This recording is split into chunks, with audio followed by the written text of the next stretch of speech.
Il se renversa dans son fauteuil et commença. En arrivant à Saint-Savin, je laisse ma femme à l'église et je me mets à la recherche de la maison des Verdier du Chêne. Je trouve la route, le calvaire, et j'aperçois en effet une assez belle propriété entourée de grands murs. Je devine derrière les arbres une maison blanche aux volets clos. Je cherche des yeux le portail qui doit donner sur la route et je ne trouve rien. Aucune ouverture dans le mur. Étonné, je fais le tour de la propriété, mais les murs tournent sans interruption et je dois me rendre à cette évidence ridicule.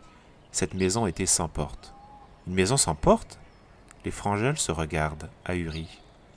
Je reviens sur la route, me demandant si je devenais aveugle ou fou. Un paysan revenait du village avec son attelage de bœuf, un solide garçon aux yeux moqueurs sous son béret basque. Je l'abordai. Pardon, je voudrais savoir si vraiment cette maison n'a pas de porte. Un grand éclat de rire, et il me répond. Non, elle n'a pas de porte. C'est que je n'ai encore jamais vu une chose pareille. Il m'a raconté tout ce qu'il savait, c'est-à-dire tout ce qu'on sait dans le village. Il y a 6 ans, la maison des Verdier du Chêne avait un grand portail donnant sur la route. Mais en venant régler la succession de sa petite fille, M. Verdier l'a fait murer.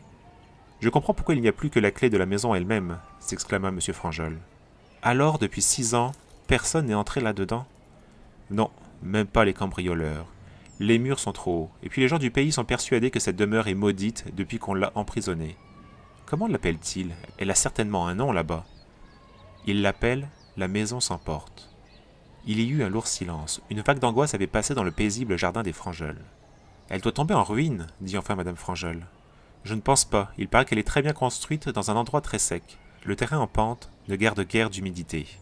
Les volets sont en bois plein et les tuiles rouges du toit ont l'air solides. À 21 ans, Christiane rentrera là-dedans comme dans le château de la Belle au bois dormant. Il n'y aura pas de princesse, mais des bataillons d'araignées, fit Hubert avec une belle grimace.